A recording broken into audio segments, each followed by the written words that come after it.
जय हिंद दोस्तों, good evening. आज हमें बैंकिंग का पार्ट 3 डिस्कस करना है और उम्मीद कर रहे हैं कि आप सभी बेहतर होंगे। आपकी तैयारी भी अपने अच्छे लेवल पे होगी। आपने देख लिया होगा एग्ज़ाम के डेट अनाउंस हो गए हैं। एनएसएससी ऑन टाइम अब सारे एग्ज़ाम्स को कवर करेगी। अब आपको बड़ी सीरियसली एक एक दिन एक एक मिनट अपने लिए यूटिलाइज करना है। सर, क्वांटिटेटिव फैक्टर यूज करने से मनी फ्लो मार्केट पर कोई मेजर इफेक्ट आता है क्या? जवाब है कि नहीं, उतना नहीं आता जितना क्वांटिटेटिव आता है। ओवरऑल की इफेक्ट आता है क्या? जवाब है कि हाँ। राम राम सर जी, राम राम राम जी। चलें, अब हमने कहा था मॉनेटरी पॉलिसी जो है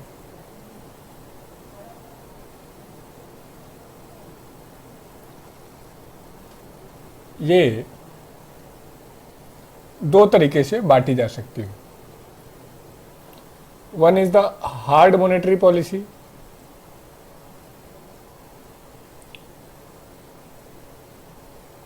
कठोर मौद्रिक नीति, और second is the soft monetary policy, उदार मौद्रिक नीति।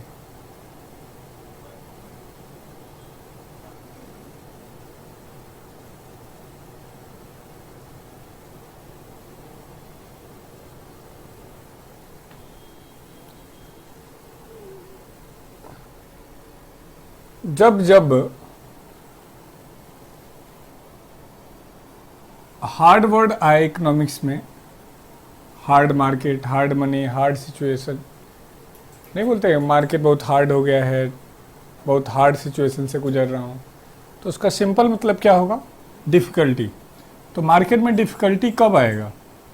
जब मार्केट में इंटरेस्ट रेट बढ़ जाए।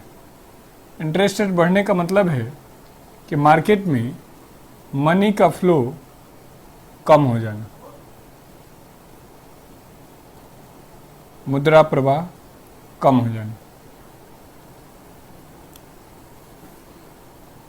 तो हमने कहा कि हार्ड मॉनेटरी पॉलिसी का मतलब क्या है? तो हमने कहा कि मार्केट में मनी के फ्लो को कम करना ही हार्ड मॉनेटरी पॉलिसी कहलाएगी। सॉफ्ट मॉनेटरी पॉलिसी का मतलब होगा इंटरेस्ट रेट में कमी करना और मार्केट में मनी के फ्लो को, मुद्रा प्रवाह को बढ़ा देना। इसी को कुछ लोग वर्ड यूज करे थे, मनी फ्लो का मतलब होता है क्रेडिट क्रिएशन।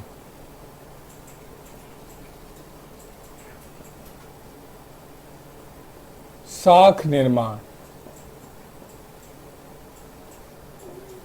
मार्केट में मनी कितना है, कितना क्रेडिट कंट्रोल हो रहा है, कितना मुद्रा का प्रवाह हो रहा है।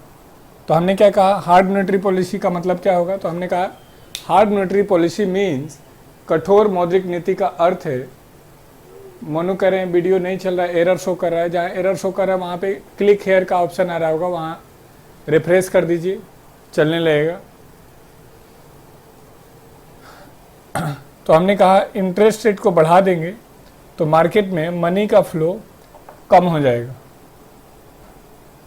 तो hard monetary policy means increasing in interest rate means decreasing in supply of money in market. कठोर मौद्रिक नीति का अर्थ है बाजार में मुद्रा के प्रवाह को कम करना, और सॉफ्ट मॉनेटरी पॉलिसी का मतलब है increasing in interest rate means decreasing in interest rate means increasing in money flow in market.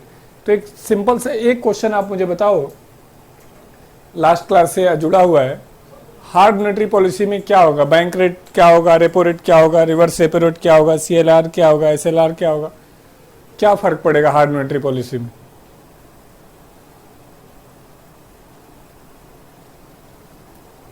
बताइए।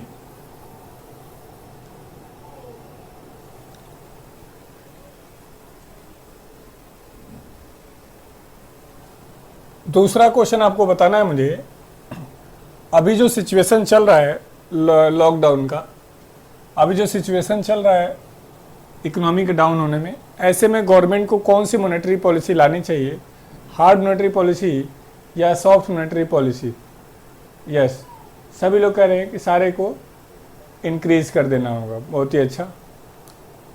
अभी कोरोना वाले कंडीशन में गवर्नमेंट को हार्ड मॉनेटरी पॉलिसी लानी चाहिए या सॉफ्ट? ये मान लो एक पर्टिकुलर इंटरेस्ट रेट है, मान लो 10% पे बैंक लोन दे रहा है, 11%, 12%, 13%, 14%, 15%, 9%, 8%, 7%, 6%, 5%। तो हमने कहा कि जब इंटरेस्ट रेट बढ़ाया जाएगा कोरोना की स्थिति में सॉफ्ट मॉनेटरी पॉलिसी आएगा। गुड, सबका जवाब सही। तो इस वाले सिचुएशन को हम कह रहे हैं हार्ड मॉनेटरी पॉलिसी, कठोर मौद्रिक नीति। हार्ड मॉनेटरी पॉलिसी, कठोर मौद्रिक नीति। और इसको हम लोग कह रहे हैं सॉफ्ट मॉनेटरी पॉलिसी, उदार मौद्रिक नीति।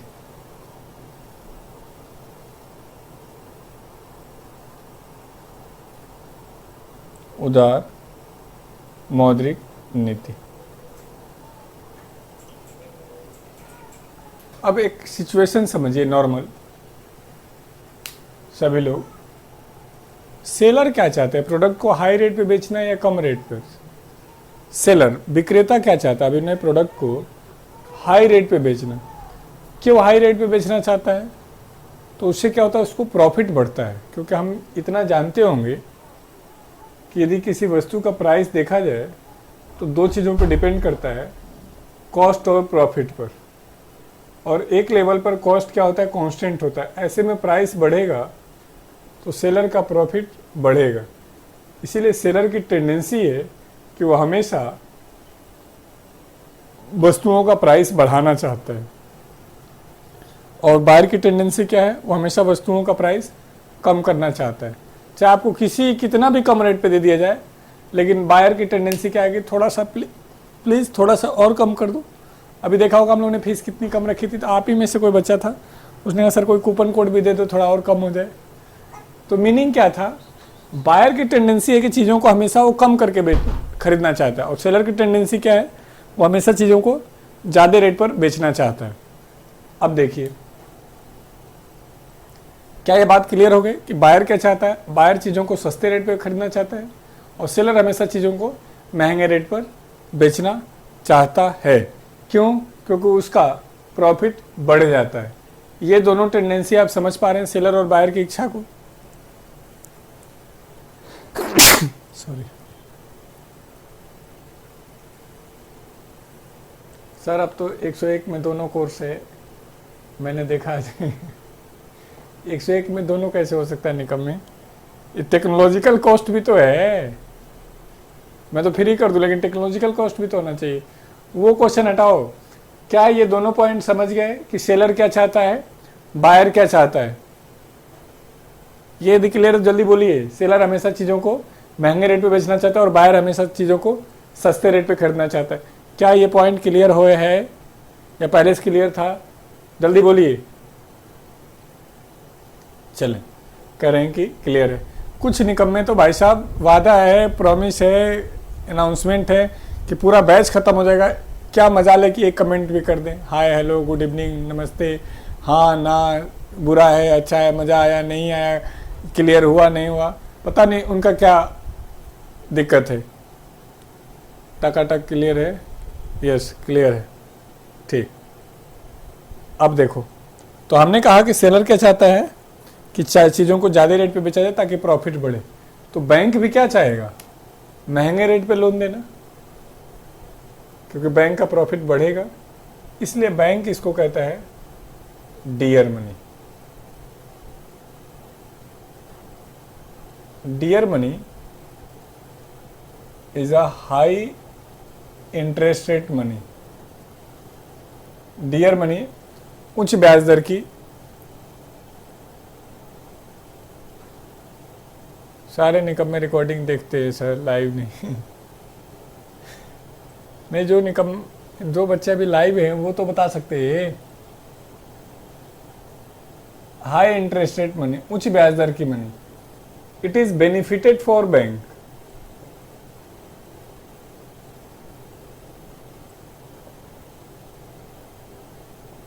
या बैंक के लिए लाभकारी है, बैंक के लिए लाभकारी है।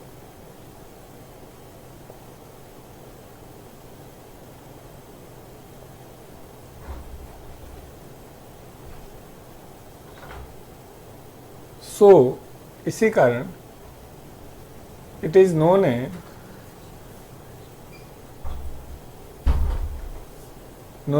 डियर मनी, इसी कारण से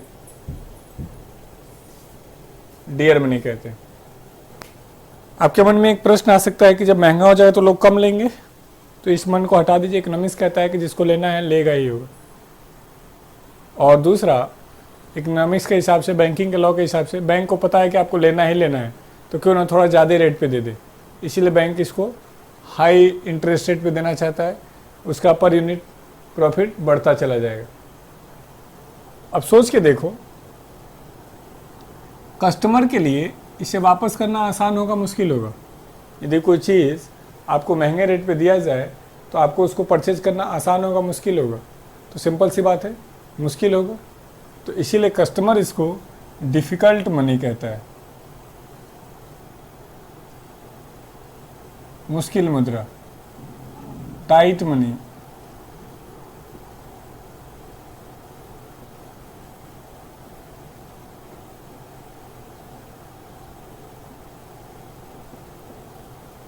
बैंक क्या कह रहा है इसी मनी को? Dear money. और कस्टमर क्या कह रहा है? तो ये हमने कहा कि डियर मनी, और कस्टमर के पॉइंट व्यू से क्या? Difficult money.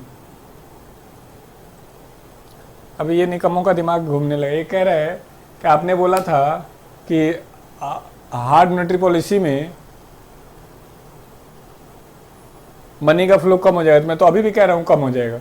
मैं तुमको ये समझाना चाह रहा हूँ बैंक क्या चाहता है, हाई रेट पे देना चाहता है, लो रेट पे देना चाहता है। मैं क्या चाहूँगा? मैं चाहूँगा कि मेरा बैच महंगे रेट पे जाए, कम रेट पे जाए। ये मुझे देखना होगा किस रेट पे जाए, ताकि मेरी डिमांड उतनी ही रहे, मेरा डिमांड बढ़े और मुझे प्रॉफिट बढ़े। ऐसा थोड़ी ना बैंक 50% कर दिया। बैंक को पता है कि लोग 100 रुपये पे ले रहे हैं, तो 110 कर लेते हैं, 105 कर लेते हैं, कुछ तो बढ़ेगा।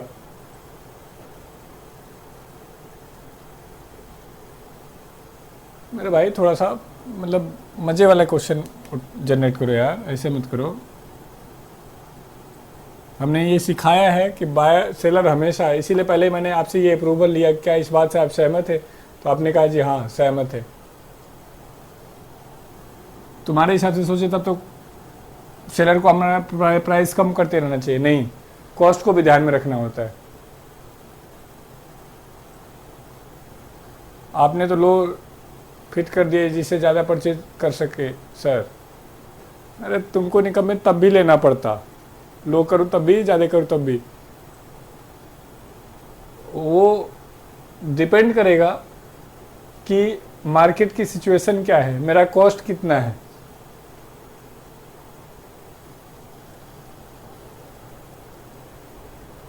Soft monetary policy, it is known a cheap money, इसे सस्ती मुद्रा कहते हैं।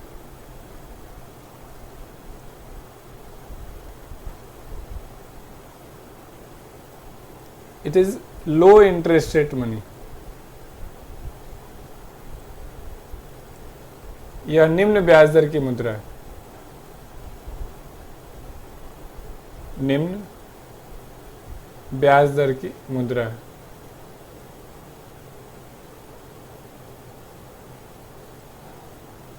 It is list benefited for bank.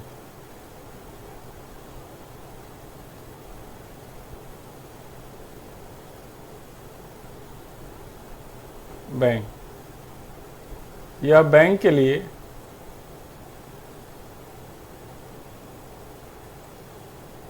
कम लाभकारी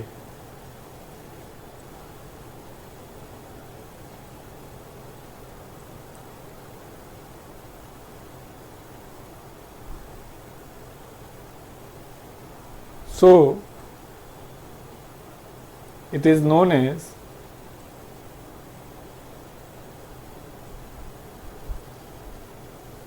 soft monetary policy.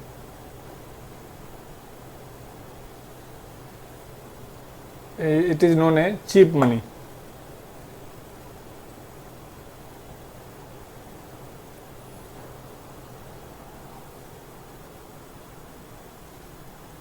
Quiz digital board पे करा दिया करिए। करेंगे क्विज का भी करेंगे। अभी ये देखो, पहले इस बार से डिजिटल बोर्ड पे करने वाले। तो हमने कहा कि सॉफ्ट मॉनेटरी पॉलिसी क्या है, तो लो इंटरेस्ट रेट की मनी है और इससे बैंकों को प्रॉफिट कम होता है, इसीलिए बैंक इसको क्या कहते हैं, चीप मनी। आप सोच के देखो, कस्टमर के लिए इसे वापस करना आसान होगा, मुश्किल होगा? तो कस्टमर के लिए इसे वापस करना आसान होगा। It is easy to return. इसे वापस करना आसान है।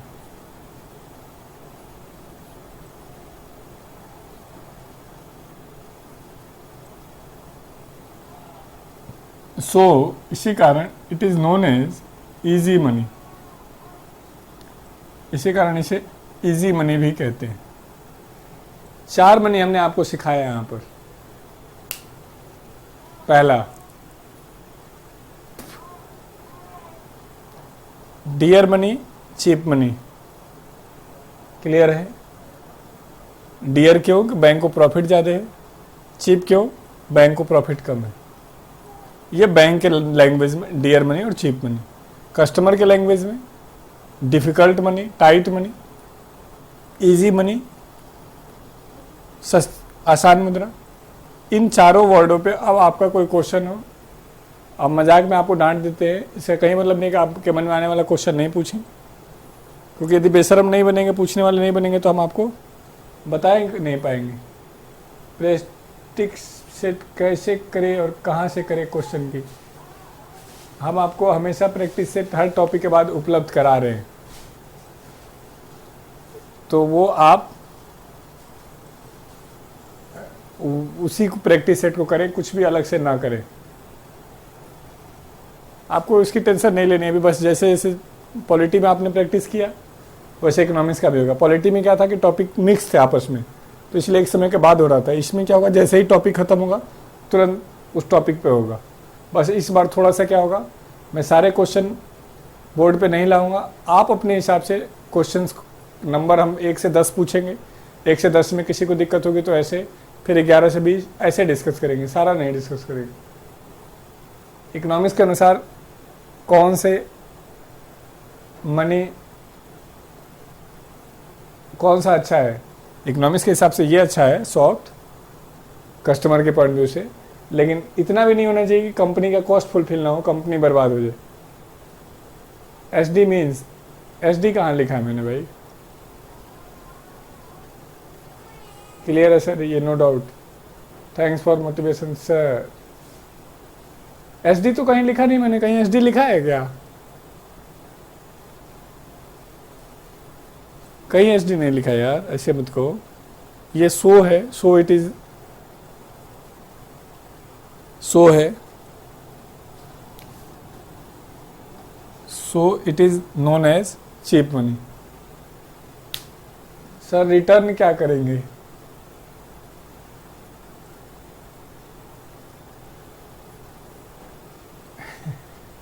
कह रहे रिटर्न क्या करेंगे? मेरे भाई, जब लोन लेगा तो वापस नहीं करेगा तू रिटर्न। यदि मैंने बैंक से लोन लिया है तो उसको वापस करना इजी है, तो इजी मनी कह रहे हैं। ये लिया है महंगे रेट पे तो वापस करना मुश्किल है, इसलिए महंगे रेट पे कह रहे हैं। डिजिटल बोर्ड पे पढ़ाओ करो, इस पर मज़ा नहीं आ रहा है। अब मेरे बच्चे, मैं क्या बताऊँ तुमको, जो पढ़ा रहे हैं वो समझ में आ रहा है नहीं आ रहा है वो देखूं। अब डिजिटल बोर्ड पे मैं तो नहीं पढ़ा पाऊंगा।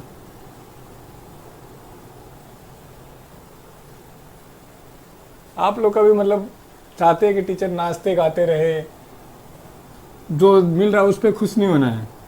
निकम्मे जो पढ़ा रहा हूँ वो समझ में आ रहा है नहीं आ रहा है, तेरे डाउट क्लियर हो रहे हैं नहीं हो रहे हैं, कॉन्फिडेंस आ रहा है नहीं आ रहा है, ये डिपेंड है कि इस पर मज़ा नहीं आ रहा है। क्या बताया जाए सर, फ्री वाला सरकार के लिए फ्री में नौकरी करेगा, हमारे यहाँ नहीं करते वापस लोग।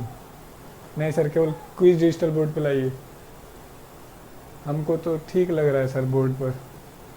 सर इन्हें चाहिए सब वहाँ बना बनाया मिल जाए, आप स्क्रीनशॉट दे देते हो ना, वो चाहिए नहीं। 151 में क्या लेंगे डिजिटल बोर्ड, ना टेंशन है देश के हार। सर जो डिजिटल बोर्ड बोल रहा है उसको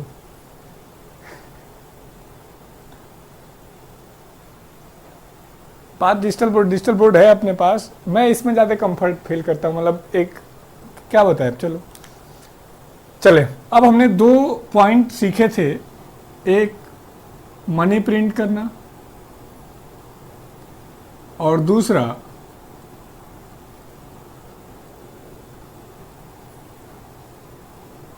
मॉनेटरी पॉलिसी जारी करना।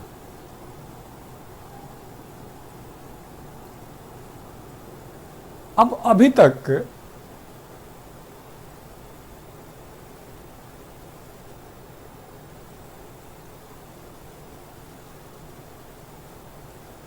मैं मेरे बच्चों आपको, चलिए आप मालिक हैं, आप बड़ी स्मार्ट बनो, बुद्धिमान बनो। डिजिटल बोर्ड पे टीचर्स क्यों पढ़ाना चाहते हैं इस बात को शायद समझ नहीं पा रहे हो। मैथ में तो चलो ठीक है, क्वेश्चन लिखना पड़ रहा है। जीएस में डिजिटल बोर्ड का मतलब यदि मैं सब कुछ बना बनाया ला के सिर्फ समझाते रहूं, डिजिटल बोर्ड ने बहुत सारे लोगों को बहुत अच्छा टीचर बना दिया। मुझे जब नहीं आएगा बहुत सारी चीज़ें तो मैं डिजिटल बोर्ड का प्रॉपर यूज करूँगा। आप ये कहो कि सर आपने इकोनॉमिक्स पढ़ा और ये टॉपिक मज़ा नहीं आया, ये आपने पढ़ाया और बेहतर नहीं बना, आपको तारीफ करनी चाहिए, सर और अच्छा करो, बेहतर करो, मज़ा आ रहा है। आप निकम्मों की डिजिटल बोर्ड पे पढ़ाओ।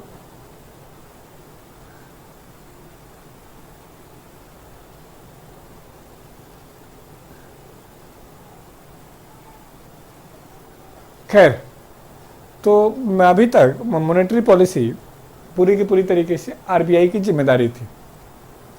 अब हमने, सरकार ने एक कमेटी बनाई थी, उर्जित पटेल कमेटी, जो अभी आरबीआई के चेयरमैन हैं, उनके नेतृत्व में। और अब हम 2016 से मॉनेटरी पॉलिसी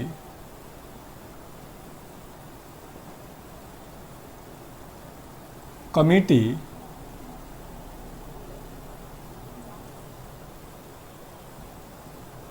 मौद्रिक नीति समिति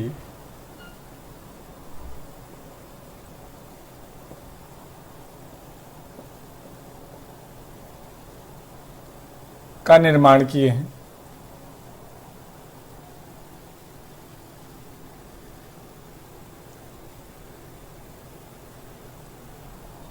ये समिति 2016 से काम कर रही है। इट वाज सजेस्टेड बाय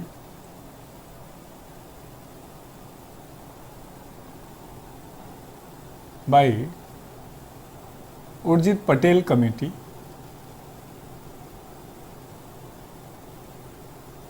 इन्होंने सजेस्ट किया था और इनके सजेशन को मान करके अब आज के डेट में मॉनेटरी पॉलिसी इशू करने में, मॉनेटरी पॉलिसी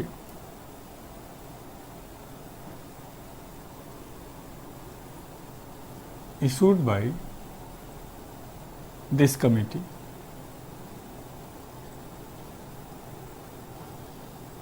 मौद्रिक नीति इस समिति के द्वारा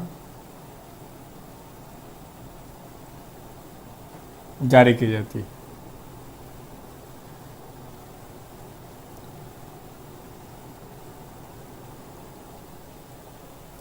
ये कमेटी मॉनेटरी पॉलिसी जारी कर रही है। और हमने कहा उर्जित पटेल कमेटी के कहने से ये कमेटी बनी थी।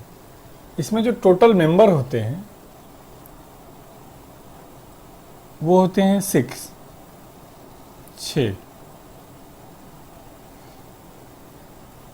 में 3 मेंबर फ्रॉम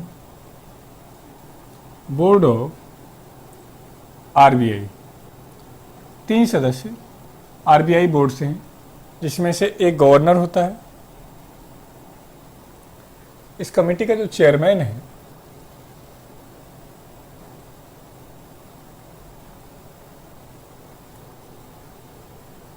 वो है गवर्नर ऑफ आरबीआई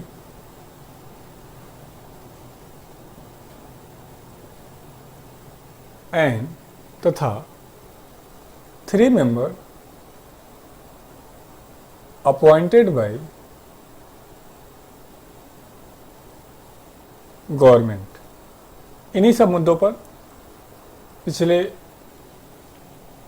नाराज थी आरबीआई के बहुत सारे लोग और रिजाइन भी दे के गए। तो 6 लोग हैं, 3 आरबीआई से और 3 कहाँ से? गवर्नमेंट के द्वारा। Decision taken on the ground of majority, निर्णय बहुमत के आधार पर लिया जाता है।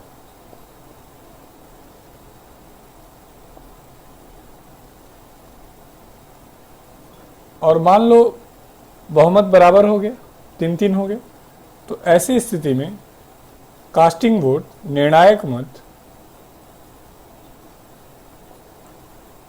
Is taken by governor.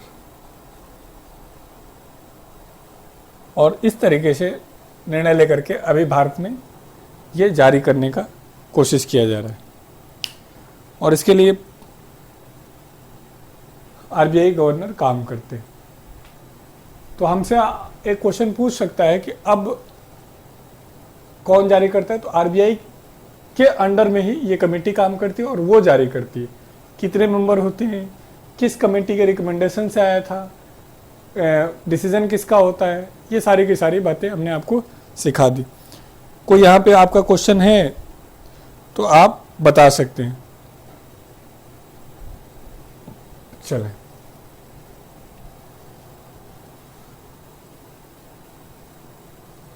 हम साथ के साथ जितने नए नए रिफॉर्म हुए हैं बैंकिंग में सब आपको बताते चलेंगे, ताकि आपको कुछ भी अलग से ना पढ़ना पड़े।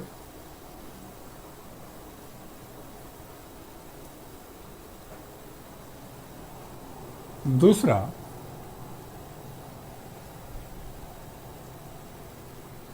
सर कास्टिंग वोट का इसमें कुछ रोल नहीं होता है क्या?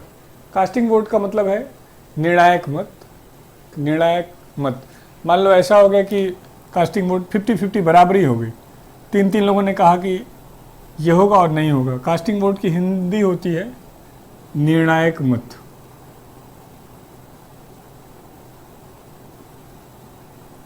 तो आरबीआई गवर्नर जो कहेगा वो होगा। यानी इस तरीके से हम सामान्य बोलचाल में क्या कह सकते हैं, आरबीआई गवर्नर के पास वीटो पावर है।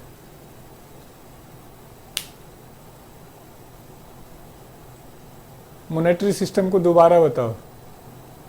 ऐसे मत करो मेरे दोस्त। मॉनेटरी सिस्टम लगभग 2 घंटे में पूरा हुआ है। मॉनेटरी सिस्टम लास्ट वीडियो को देखेंगे तो आपको क्लियर हो जाएगा।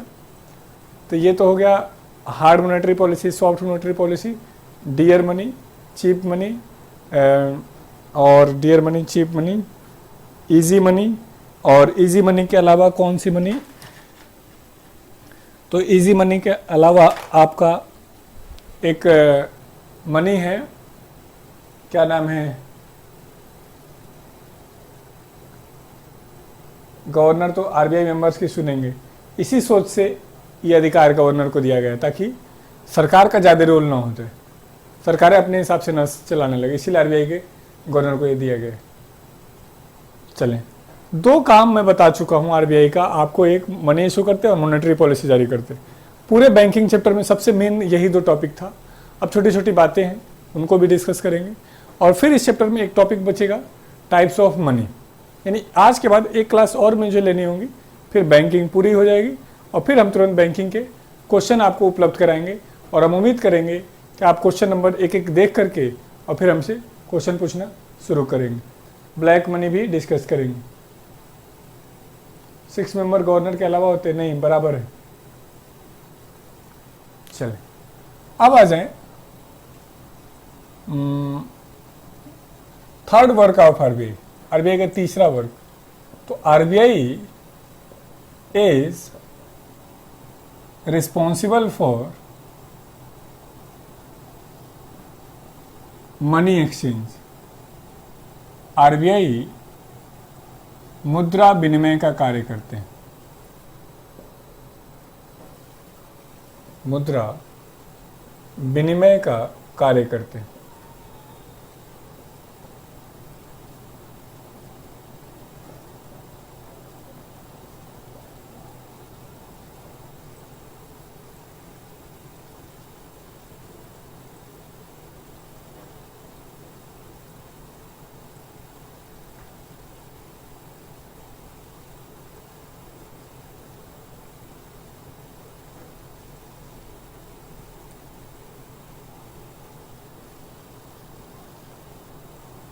कह रहे हैं 8 बजे तक ही क्लास कर दीजिए, इकोनॉमिक्स ओवरलोड हो जाती है। दूसरा कह रहे हैं कि थोड़ा रिजोल्यूशन घटाने का इंतजाम कर दीजिए, इंटरनेट नहीं रहता। और तीसरा कह रहे हैं कि क्वेश्चन क्लास से पहले अपलोड करवा दीजिए, क्वेश्चन आज ही अपलोड कर देंगे ताकि आप देख पाएँ। और आपने ध्यान दिया होगा बैंकिंग का क्लास नोट्स आपका अपलोड हो चुका है। ये जो मैं पढ़ा रहा हूँ ये सारा चीज़ class note handwritten upload किया जा चुका है। और असाइनमेंट पूरे बैंकिंग का एक साथ अपलोड करने, पूरे इकोनॉमिक्स का एक साथ अपलोड करने जा रहे हैं। वो जो मेरी बुक एक आई थी उसी का पीडीएफ आपको टॉपिक वाइज अलग अलग कर रहे हैं। पढ़ पाएँ तो ठीक है, नहीं तो कोई टेंशन नहीं पालना है। दूसरा, रिजोल्यूशन की बात आजकल में सॉल्व हो जाएगी। एक नया ऐप लेके आ रहे हैं, उस ऐप में आपको हम स्विच कर देंगे, उसमें आपका ये प्रॉब्लम ही ख़त्म हो जाएगा। बाकी लोग कह रहे हैं सब सही है सर, ठीक है मेरे बच्चे। मनी एक्सचेंज क्या होता है, इस बार आप मन से पढ़ेंगे तो आप पढ़ करके इंस्पेक्टर बन जाएंगे, ऑफिसर बन जाएंगे, तो नेक्स्ट ईयर आपकी शादी करवा दी जाएगी। क्योंकि जीवन का आखिरी लक्ष्य है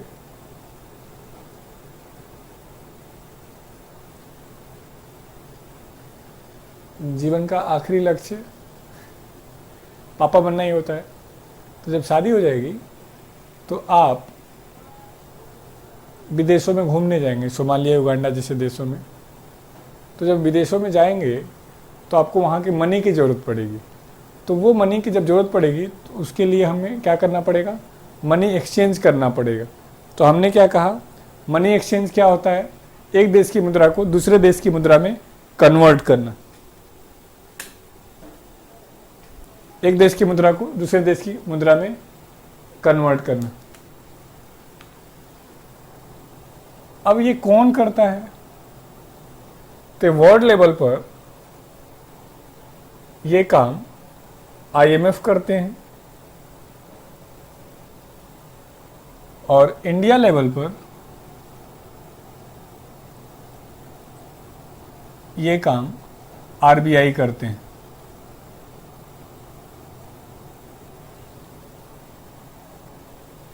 वर्ल्ड लेवल पर मैंने कहा कि ये काम आईएमएफ करेंगे और इंडिया लेवल पर ये काम आरबीआई करेंगे। आईएमएफ क्या है, इंटरनेशनल मॉनेटरी फंड है, कब स्थापित हुए, कैसे क्या किए, ये सारा का सारा काम हम आपको बताएंगे। एक पूरा चैप्टर ही है वर्ल्ड इकोनॉमिक ऑर्गेनाइजेशन वो। दूसरा हम आपको सिखाएंगे बैलेंस ऑफ पेमेंट में कि मनी एक्सचेंज होता कैसे है।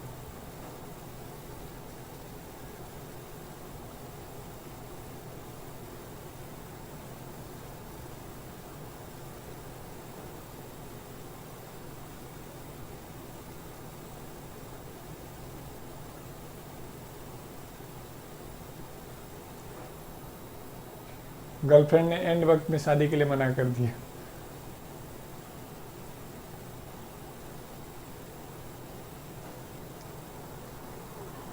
कुछ गर्लफ्रेंड बेवफा भी होती हैं दोस्त, तो तुम वफा की उम्मीद गलत जगह कर रहे थे।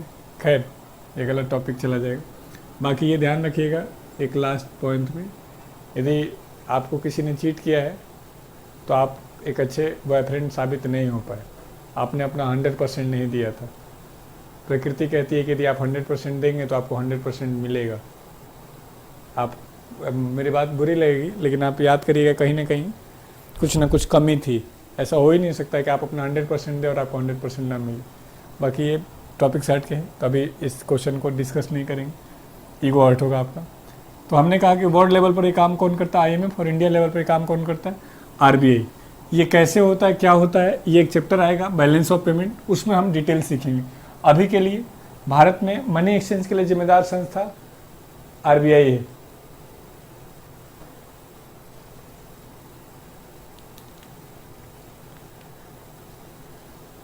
कई सारे हैं जिनके साथ ये हुआ है, कोई बात नहीं, भगवान पे भरोसा रखो, सब ठीक हो जाएगा एक दिन। एक जाते हैं तो दूसरे आते हैं। RBI is known as, RBI को बैंकर्स बैंक भी कहते हैं, बैंकों का बैंक भी कहते हैं।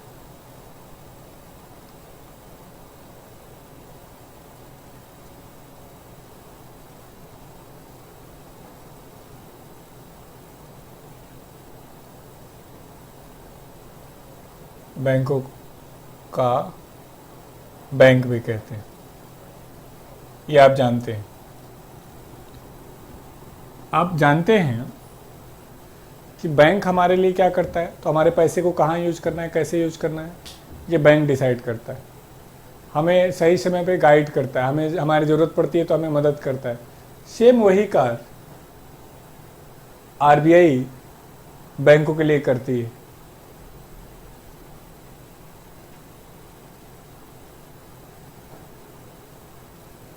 चलो प्रदीप, बहुत बहुत शुक्रिया। तो हमने कहा कि बैंकों का बैंक किसको कहते हैं, RBI को। Same RBI is known as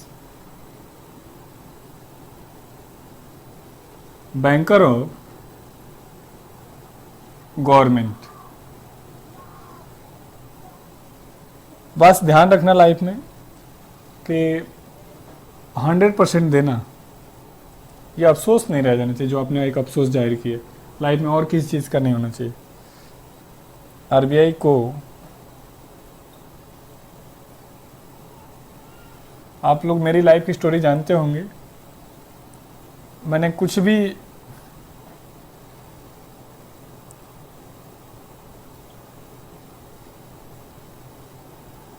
जो चाहा वो किया, ऐसा नहीं होने दिया जो मुझे पछताना पड़े कि ये ऐसे। मैंने आपसे एक दिन कहा था कोई फैसले गलत नहीं होते हैं या सही नहीं होते, उनको सही साबित करना पड़ता है, तो वो आपके ऊपर है। बैंकर ऑफ गवर्नमेंट, सरकार का बैंक कहते हैं। ये क्या है, सेम वही, जब सरकार को पैसे की ज़रूरत हो तो सरकार को ये हेल्प करते हैं। सेम वही सरकार को गाइड करते हैं, जिसको हम सामान्य बोलचाल में लास्ट रिसोर्ट कहते हैं। तो ये सारी की सारी बातें क्या हैं, RBI के बारे में। ये बेसिक पॉइंट था। तो हमने याद करो, हमने एक टॉपिक लिखा था types of bank. Payment bank भी डिस्कस करेंगे, कोऑपरेटिव बैंक भी डिस्कस करेंगे, नाबार्ड भी डिस्कस करेंगे, सिडबी भी डिस्कस करेंगे, IDBI भी डिस्कस करेंगे। आप टेंशन ही मत लो कि ये कर दो वो कर दो, आपकी वो सब मेरे ऊपर छोड़ दो। बस आपकी जिम्मेदारी क्या है, जो पढ़ाएं उसको सीखो कि हाँ ये समझ में आया नहीं है बस। तो ये हमने टाइप्स ऑफ बैंक में एक बैंक लिखा था सेंट्रल बैंक, और सेंट्रल बैंक में हमने लिखा था RBI। और RBI क्या है, क्यों है, कैसे है, कितने पैसे शुरू हुआ, कौन सा कार्य करती है, सारा का सारा हमने डिस्कस कर लिया। अब आ जाइए second type of bank,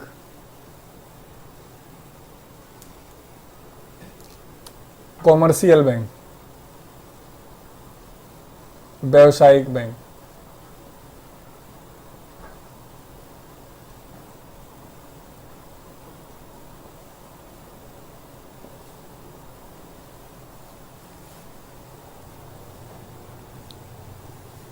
commercial bank क्या होता है? तो मेरे साथियों, मेरे दोस्तों, हर वो बैंक जिनसे हम और आप डील करते हैं वो सारे के सारे क्या हैं? कॉमर्शियल बैंक होते हैं। कॉमर्शियल बैंक क्या होते हैं? तो वे बैंक जो प्रॉफिट के लिए कार्य करते हैं, जिनका मेन पर्पस क्या होता है? प्रॉफिट कमाना। तो क्वेश्चन है कि क्या कोई ऐसा बैंक भी जो लॉस के लिए काम करता है? जवाब है कि नहीं। लेकिन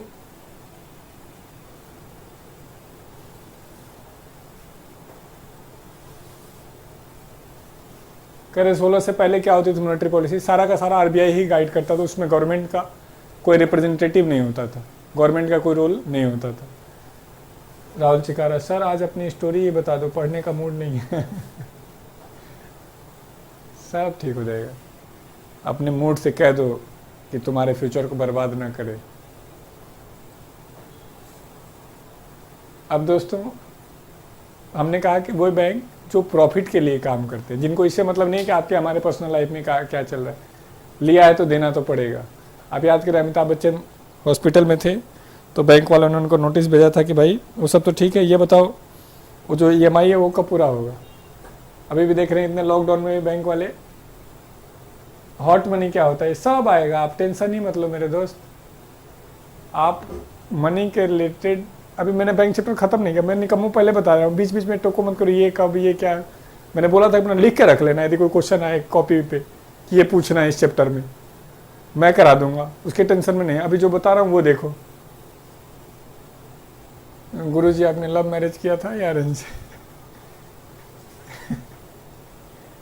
लव मैरिज किया है, हरियाणा में किया होगा। पर्सनल क्वेश्चन नहीं करें। Commercial bank which is based on concept of profit are known as commercial bank. Way bank जो लाभ के लिए कार्य करते हैं वो व्यवसायिक बैंक कहलाते हैं। जो ये बैंक लाभ के लिए कार्य करेंगे वो व्यवसायिक बैंक कहलाएंगे। तो प्रश्न है कि ये कितने तरीके के होते हैं, क्या होते हैं? तो कॉमर्शियल बैंक को हम मेरे बच्चों दो कैटेगरी में बांट सकते हैं, एक होता है शेड्यूल बैंक और एक होता है नॉन शेड्यूल बैंक। तो हमें सीखना है शेड्यूल बैंक। शेड्यूल बैंक, अनुसूचित बैंक।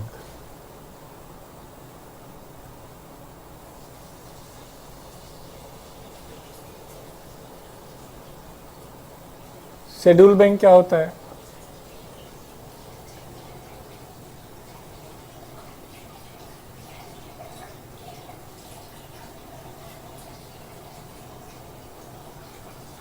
शेड्यूल बैंक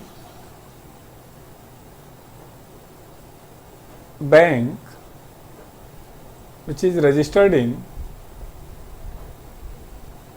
ये आता है आपके एग्जाम में, in second schedule of RBI act 1934। वो बैंक जो आरबीआई अधिनियम 1934 के दूसरे अनुसूची में पंजीकृत हो, सेकेंड शेड्यूल में। ये तो है डिफिनेशन। अब प्रश्न है कि मैं और आप पहचाने कैसे कौन सा शेड्यूल बैंक है, कौन सा शेड्यूल बैंक नहीं है? तो वो बैंक जिसका चेक दूसरा बैंक एक्सेप्ट कर लेता है वो सारा का सारा क्या कहलाता है? Schedule bank. मैंने कहा वो बैंक जिसका चेक दूसरा बैंक एक्सेप्ट कर ले उसे हम सेकेंड शेड्यूल, उसे हम शेड्यूल बैंक कहते हैं। जैसे एक्सिस बैंक वाले ने बैंक ऑफ बड़ौदा वाले को चेक दिया, एक्सेप्ट करेगा नहीं करेगा? करेगा। बैंक ऑफ बड़ौदा ने केनरा बैंक को एक्सेप्ट करेगा, केनरा ने देना बैंक को एक्सेप्ट करेगा, देना बैंक ने एक्जिम बैंक को एक्सेप्ट करेगा, एक्जिम बैंक ने फेडरल बैंक को एक्सेप्ट करेगा, फेडरल बैंक ने बड़ौदा को, एक्जिम बैंक ने बड़ौदा को, केनरा को, देना को। तो मार्केट के जितने बड़े बैंक हैं वो सारे के सारे क्या हैं? शेड्यूल बैंक हैं।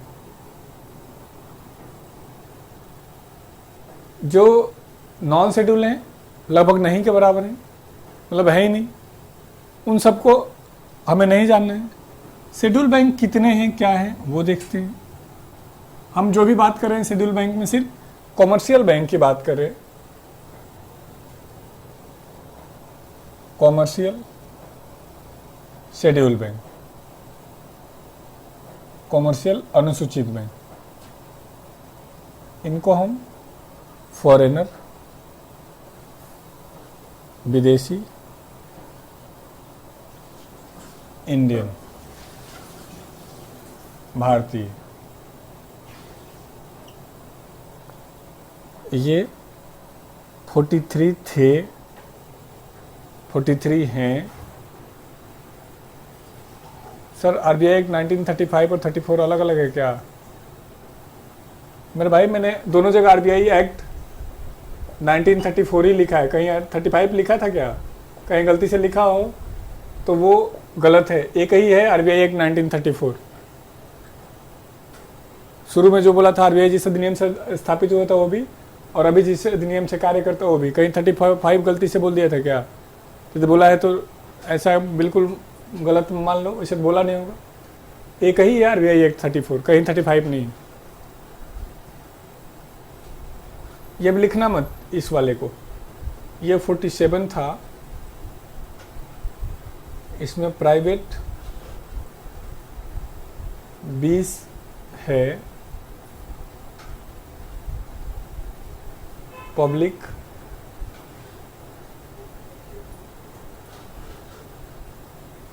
और नेशनलाइज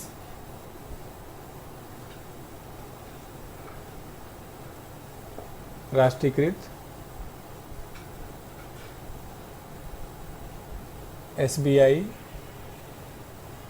एंड एसोसिएट्स। अभी तक ये 20 थे, अभी ये कम होके 12 रह गए, और अभी तक ये 7 थे, अब एक रह गया, तो कितने हो गए? 13। तो 20 और 13 कितना? 33, और 33 और 43 और 33 6, तो अभी टोटल बैंक हमारे पास रह गए 76। ये जो डाटा हमने 12 और 13 का दिया है, ये 1 अप्रैल 2020 से हुआ है ऐसे, तो एक बार बनाएं तो बना सकते हैं।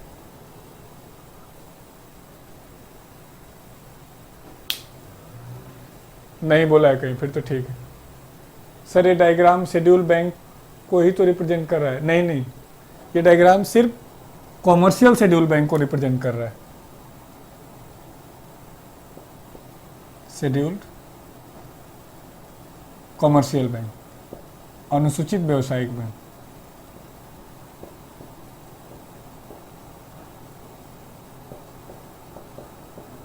मतलब आरआरबी भी शेड्यूल है, लेकिन वो कॉमर्शियल बैंक नहीं है। सर नीचे का नहीं दिख रहा है, चलो एक बार नीचे वाला उठा ले रहे हैं। यहाँ पर पब्लिक बैंक, पब्लिक बैंक को सार्वजनिक बैंक कहते हैं, और सार्वजनिक बैंक में नेशनलाइज राष्ट्रीयकृत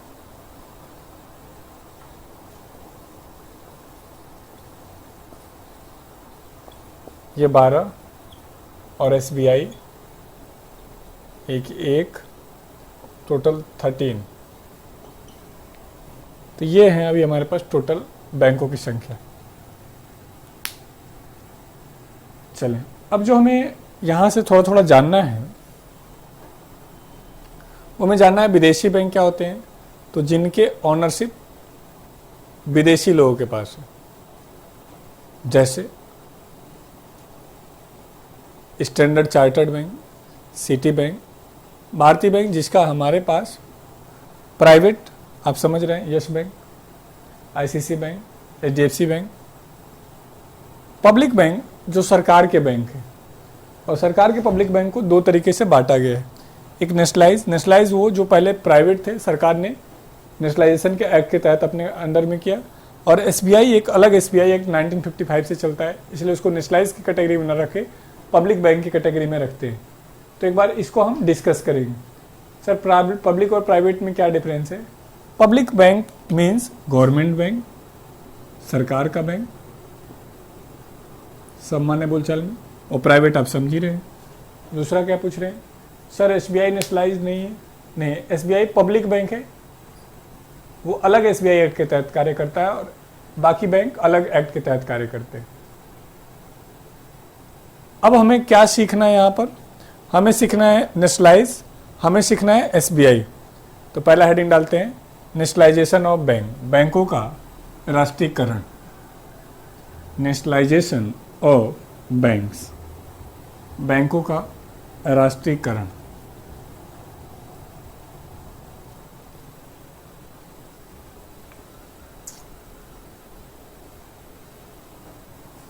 नेशनलाइजेशन का हमने सामान्य मतलब बताया था, जब सरकारें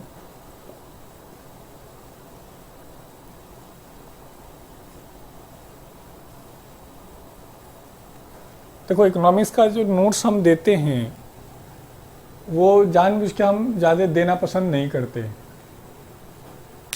पब्लिक बैंक और प्राइवेट बैंक में क्या डिफरेंस है बता तो दिया है तरुण, क्यों बार बार पूछ रहे हो। पब्लिक बैंक सरकार का बैंक होता है, सार्वजनिक बैंक, और प्राइवेट बैंक जिसके मालिकाना हक निजी लोगों के पास होते हैं, मालिक प्राइवेट लोग होते हैं।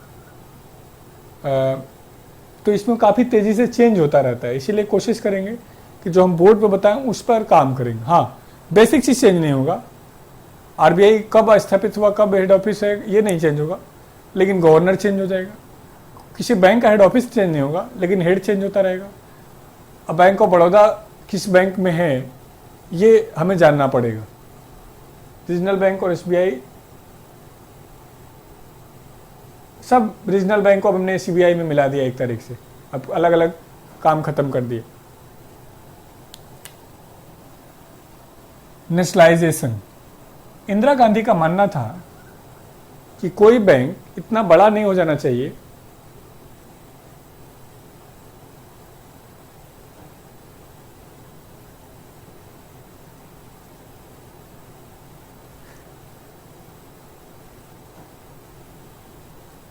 भारतीय महिला बैंक प्राइवेट है ना सर? नहीं, भारतीय महिला बैंक गवर्नमेंट का बैंक था, 2010 में खोला गया था, बाद में 13 में एसबीआई ने उसे अपने अंडर में ले लिया और अब पूरी तरीके से उसका कॉन्सेप्ट खत्म हो गया। ये तरुण कह रहा है कि सेकंड तरुण ने मुझे बदनाम कर रखा है, पागल वाले। क्वेश्चन में कुछ भी पूछ सकते हैं, यू आर वेलकम। वो तो मैं जानबूझ के थोड़ा माहौल बनाने के लिए ऐसे रिएक्ट करता हूँ। आप क्वेश्चन पूछें, मजाक की बातें अलग है। मैं थोड़ा बूढ़ा नहीं हुआ ना, बिल्कुल आइडियल तरीके से, अच्छा मेरे बेटे तुमने ये क्वेश्चन पूछा, आओ तुमको बताया, नहीं, थोड़ा सा बदमाशी में बोलना पड़ा है, नहीं कब में ऐसे फालतू क्वेश्चन पूछ रहे हैं। बस पर्पज़ है कि थोड़ा सा माहौल बना रहे। सर थोड़ा फास्ट करवाओ, एक बार ही पूछा है मैंने, तो कितनी बार ही पूछ सकते हैं मेरे बच्चे, राहुल बुरा नहीं मानना है। तो मैंने कहा कि सरकार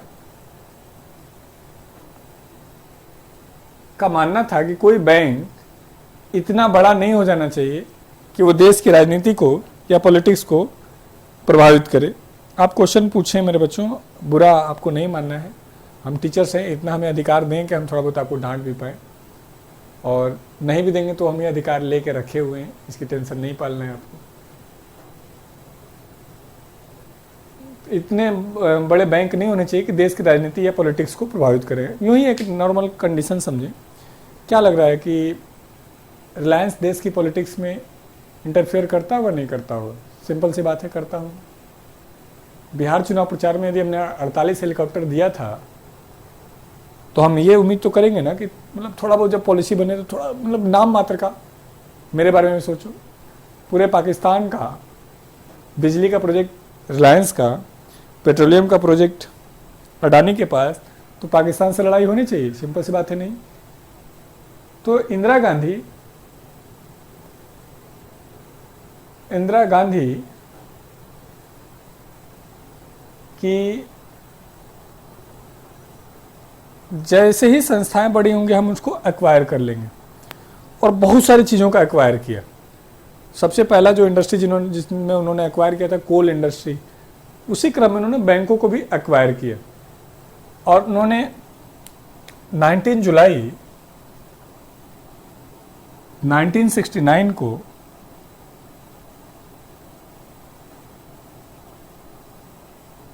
शर्त रखा कि हर वो प्राइवेट बैंक जिसकी इस समय मार्केट में वैल्यू 50 करोड़ से ज़्यादा है, जो बड़ा बैंक है, उसको हम एक्वायर कर लेंगे, हम उसको उतना पैसा दे करके अपने कंट्रोल में कर लेंगे।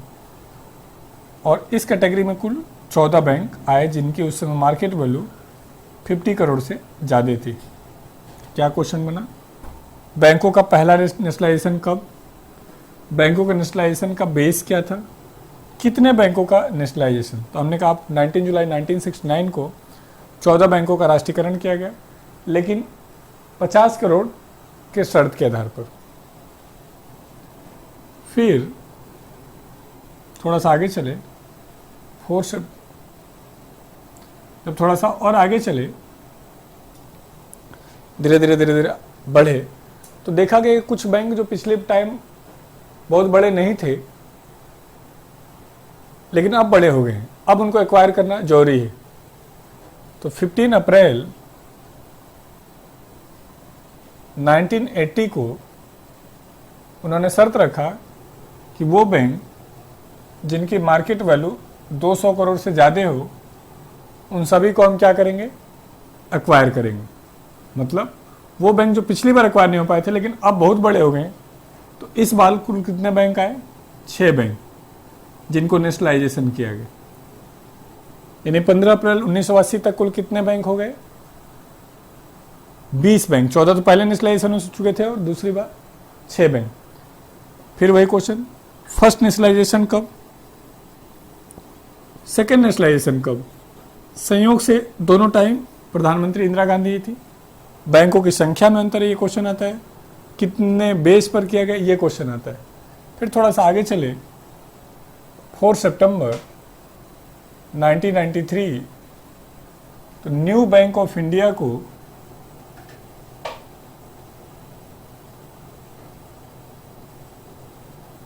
पीएनबी में मर्ज कर दिया गया और अब कुल कितने बचे थे? 19।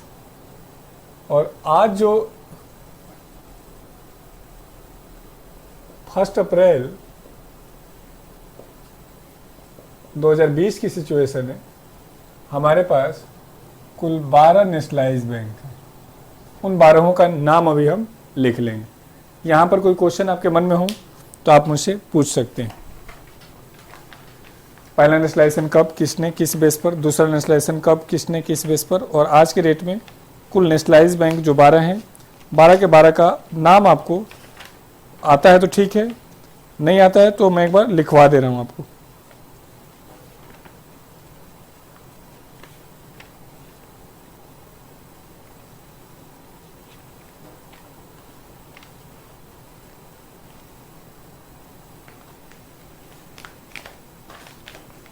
वैसे हमने नोट्स में दिया हुआ है, लेकिन हम एक बार 12 के 12 का नाम तब तक लिख देते हैं।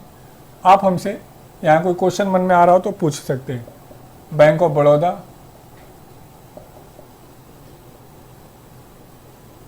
दूसरा bank of India, third bank of Maharashtra,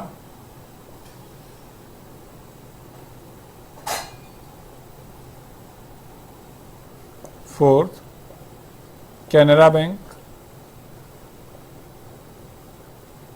fifth central bank of India CBI,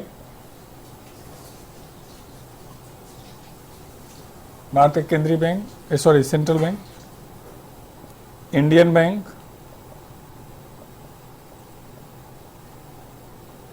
Indian overseas bank,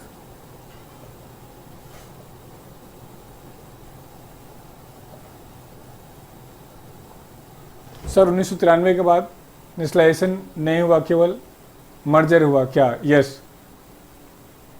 Indira Gandhi nationalisation क्यों किया था? मैंने कहा था कि प्राइवेट बैंकों या संस्थाओं को वो नहीं चाहती थी कि इतने बड़े हों कि देश की राजनीति में इंटरफेयर करें।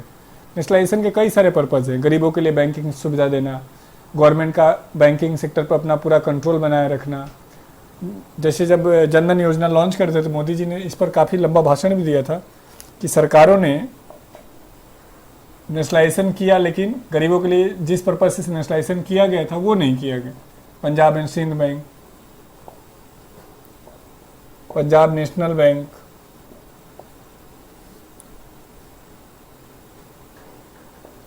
UCO bank,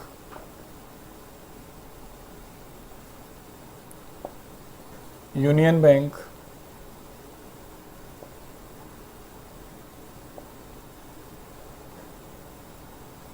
of India.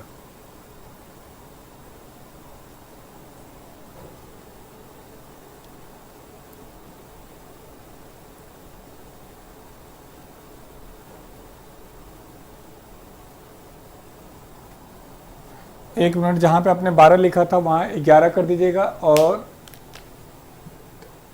हमने पब्लिक बैंक में 13 लिखे थे उनको 12 करिए, और उसमें नेशनलाइज में 11 करिए, और एसबीआई को 12 करिएगा, और 43, 20 और 12, 75 करिएगा, एक वहाँ कम कर दीजिएगा।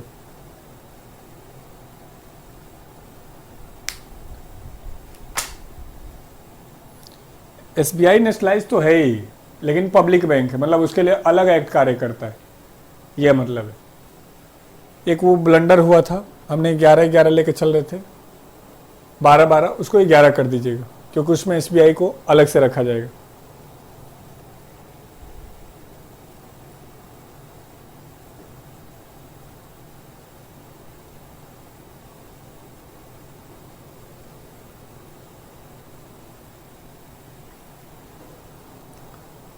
चले, अब दूसरा क्वेश्चन है यहां पर,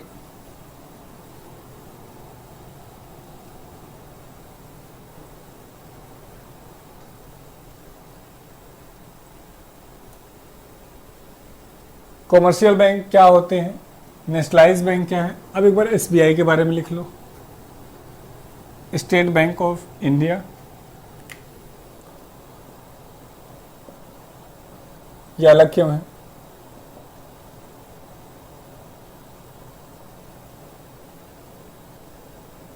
हमने कहा था कि oldest bank of India, Bharat का सबसे पुराना बैंक कौन सा है, तो हमने कहा था कि इलाहाबाद बैंक है।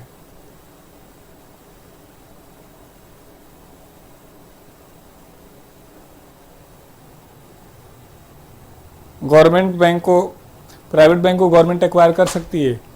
जवाब है कि हाँ कर सकती है, गवर्नमेंट कुछ भी कर सकती है देश में। लेकिन अब 1991 के बाद कॉन्सेप्ट चेंज हो गया, और अब हम नेशनलाइजेशन करने के बजाय प्राइवेटाइजेशन कर रहे हैं। हम ज़्यादा से ज़्यादा प्राइवेट को प्रमोट कर रहे हैं, हम आपको सिखा चुके हैं।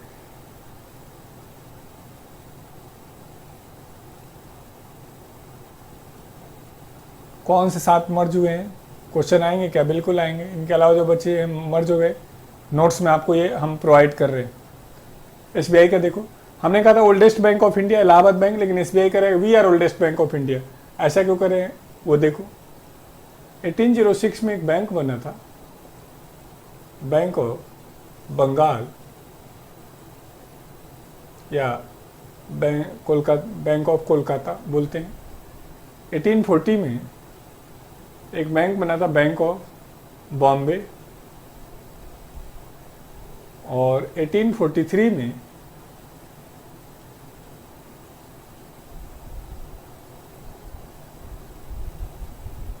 Bank of Madras. ये तीनों बैंक प्रेसिडेंसी बैंक थे। प्रेसिडेंसी बैंक का मतलब क्या है? जो काम आज आरबीआई भारत के लिए कर रहा है, ये इन पार्टिकुलर प्रेसिडेंसी में कर रहे थे, मनी सप्लाई का।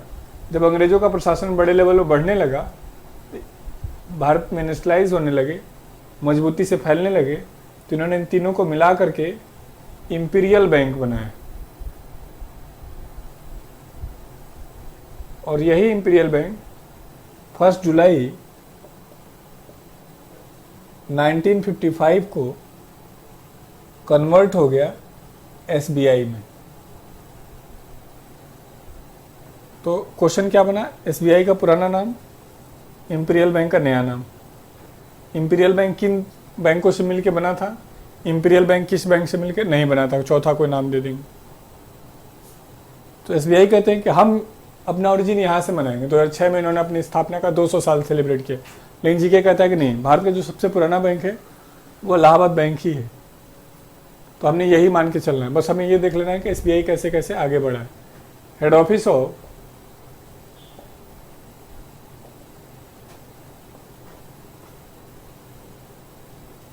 SBI is Mumbai. अब देखो, हमने कहा कि सारे सरकार के बैंक क्या हैं, पब्लिक बैंक है, सरकारी बैंक। इसमें से कुछ नेशनलाइज बैंक है और एक है एसबीआई। तो हम क्या कह रहे हैं, सारे नेशनलाइज बैंक और एसबीआई को मिला करके हम क्या बनाते हैं, पब्लिक बैंक बनाते हैं। अब आपके मन में बार बार जो क्वेश्चन आ रहा है कि दोनों में अंतर क्या है, तो मैं फिर रिपीट कर रहा हूँ, कोई ऐसा स्पेशल अंतर नहीं है। सिर्फ एसबीआई एक 1955 में कहा गया है कि किसी भी स्थिति में एसबीआई का शेयर 55% से कम नहीं करेंगे। मतलब एसबीआई को बाकी बैंकों के तुलना में थोड़ा ज़्यादा फ्रीडम मिला हुआ है। अदरवाइज हर मामले में ये दोनों सेम है। इनको फ्रीडम ज़्यादा है, इनके पास निर्णय लेने की क्षमता ज़्यादा है, इनको गवर्नमेंट का सपोर्ट ज़्यादा है, ये कह सकते हैं। अदरवाइज सारे ही सरकारी बैंक हैं। अगर एग्जाम में दोनों ही ऑप्शन हो तो क्या करना चाहिए, बिल्कुल एग्जाम में दोनों ऑप्शन हो तो इलाहाबाद बैंक ही करना चाहिए, क्योंकि हमने आपको इलाहाबाद बैंक ही बताया।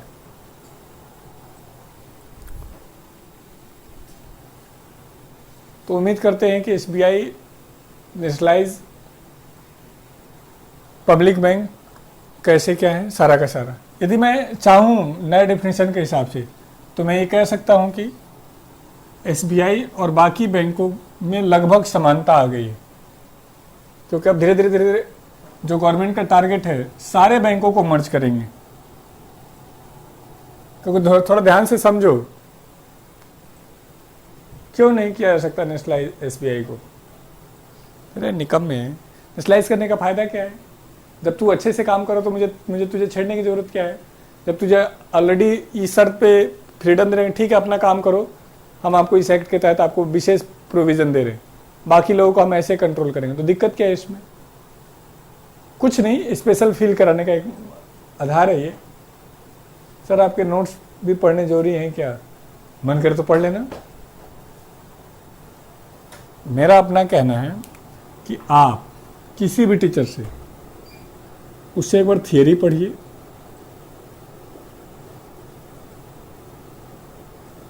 और उसके बाद तुरंत उस पर एमसीक्यू करिए।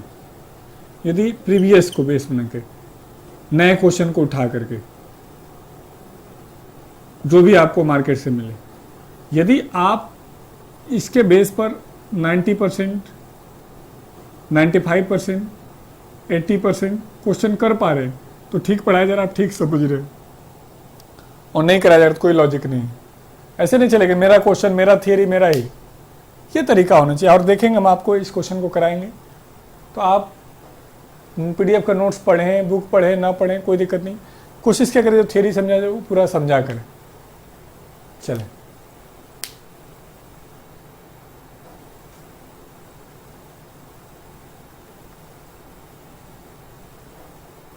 लॉकडाउन के बाद ला रहे हैं जीएस की पूरी एक बुक, प्रीवियस ईयर जितने अब तक एसएससी ने न्यू पैटर्न पे लिया है विथ एक्सप्लेनेशन,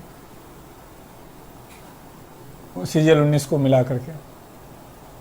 चले, ये तो था हमारा कॉमर्शियल बैंक। अगला आ जाइए इंडस्ट्रियल बैंक, औद्योगिक बैंक।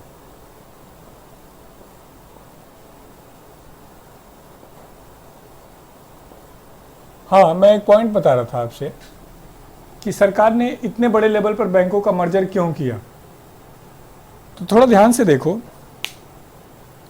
मान लो हम एक एरिया का कल्पना करते हैं, मुखर्जी नगर। मुखर्जी नगर एक ही एरिया में 5 सरकारी bank, PNB, bank of Baroda, syndicate bank, Allahabad bank, ये 10 मान लो। तो ध्यान से देखो, 10 बैंक अपने अपने ब्रांच को प्रमोट करने के लिए ऐड करेंगे, अपने में कस्टमर को जोड़ने के लिए मार्केटिंग करेंगे। एक तो ये खर्चा। दूसरा, वो 10 बैंक 10 जगह काम करेंगे तो एम्प्लॉय की ज़्यादा ज़रूरत होगी, 10 जगह रेंट देंगे तो ओवरऑल सरकार का खर्चा ज़्यादा होगा। और जो सबसे मेन पर्पज़ है सरकार को, पर्पज़ क्या है कि बैंक के थ्रू कुछ कमाया जाए, लोगों को फैसिलिटी दी जाए। लेकिन आपस में ही कंपटीशन करके अपने ही प्रॉफिट को कम या अधिक कर रहे हैं। खर्चा ज़्यादा तो हो रहा है लेकिन प्रॉफिट अपने आप कम होता चला जा रहा है। तो कॉन्सेप्ट आया कि क्यों ना एक अच्छे बैंक में 2 छोटे बैंक को मिला दिया जाए, एक अच्छे बैंक में 3 छोटे बैंक को मिला दिया जाए, एक बैंक में 2 बैंक को मिला दिया जाए। और इस कॉन्सेप्ट से हम मर्जर करते जा रहे हैं। आने वाले समय में सब ठीक रहा, हम सारे बैंक को यूनिफाइड कर देंगे, एकीकृत कर देंगे, सारे सरकारी बैंक को। आपका अकाउंट पीएनबी में है, आपके घर के पास इलाहाबाद बैंक है, आप जाइए उसमें चलाइए। आपके घर के पास सिंडिकेट बैंक है, आप उसमें चलाइए। तो इन फ्यूचर कस्टमर के लिए बहुत अच्छा होने वाला है, इजी होने वाला है। और बैंकिंग में जॉब आएगा नहीं आएगा ये देखना पड़ेगा आपको।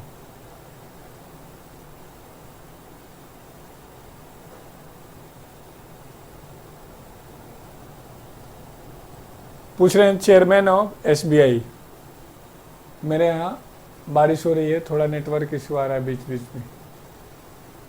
सर कंपटीशन की वजह से इंटरेस्ट रेट में भी कंफर्टेबल मिलता है, पब्लिक को फिर मनमानी करने लगेंगे। मर्जर होने के बाद तो वो ब्रांचेज भी एग्जिट कर रही हैं सर। पब्लिक बैंक को हेड कौन डिसाइड करता है? सब सरकार डिसाइड करेगी।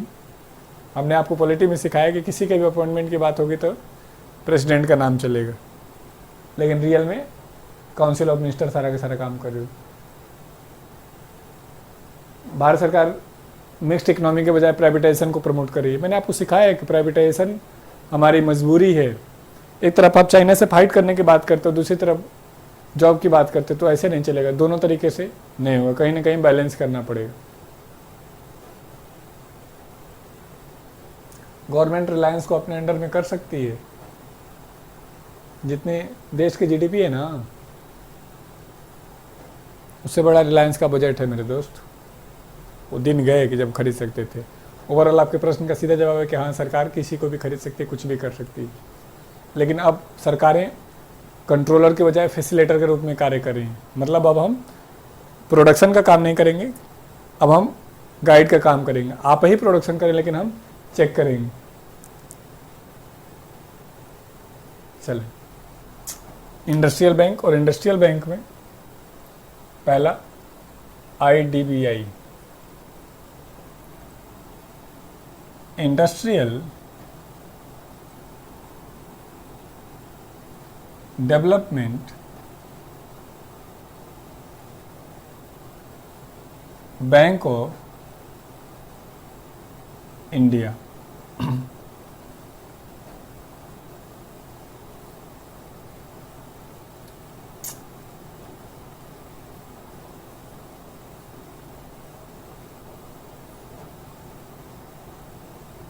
अच्छा, आज हम आपको 2 एमसीक्यू आपके लिए अटैच कर रहे हैं। एक बेसिक इकोनॉमिक्स से रिलेटेड पहले चैप्टर से, और एक बैंकिंग से। दोनों में हमने नीचे आंसर दिया हुआ है विथ एक्सप्लेनेशन। यदि आप एक्सप्लेनेशन से कहीं कंफ्यूज हो और किसी टॉपिक क्वेश्चन को आपको लगे कि डिस्कस करना है, तो कल की क्लास में आप हमसे पूछेंगे। कल आधी क्लास में हमारा मनी टॉपिक हो जाएगा, उसके बाद जस्ट हम एक्सप्लेनेशन पे डिस्कस करेंगे। यदि ये तरीका नहीं सक्सेस होगा तो फिर वही करेंगे जैसे पॉलिटी में किया था, क्वेश्चन आंसर हम खुद बोलेंगे और डिस्कस करते चलेंगे। मेरा मानना है कि ये वाला तरीके यदि कर पाए तो हम काफ़ी टाइम बचाने में सक्षम हो जाएंगे। लेकिन इसमें एक दिक्कत है, आप पढ़ेंगे नहीं तो इसलिए आप पूछेंगे नहीं। और उस तरीके से क्या है कि आपकी मजबूरी हम सामने करा देते हैं, तो आप जैसे बोलेंगे वैसे हो जाएगा। भारत की कंडीशन कब तक ठीक होगी सर? कभी ठीक होगी क्या? ठीक क्यों नहीं हो सकती है? यदि सभी नागरिक ईमानदार बन जाएं, डेडिकेटेड बन जाएं, जापान बन जाए हम, तो हो सकती है। लेकिन वो जो सोच गलत वाली है, निगेटिविटी वाली, बहुत सारी प्रॉब्लम है, मतलब बहुत बड़े लेवल पे उसको डिबेट डिस्कस करना हो। भारतीय औद्योगिक bank, it was established on in 1964। इसकी स्थापना 1964 में की गई। Head office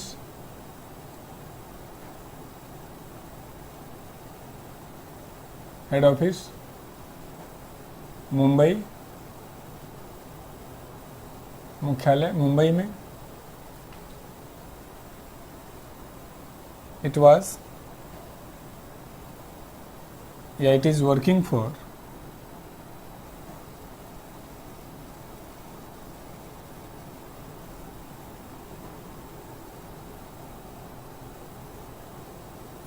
micro, small, medium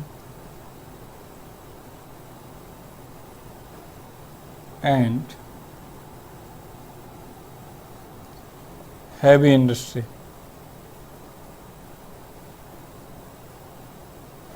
यह मध्यम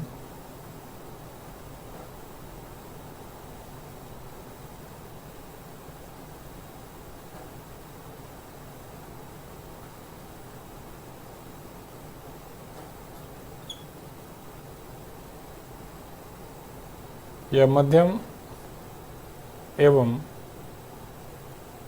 बृहद उद्योग के लिए कार्य करता है।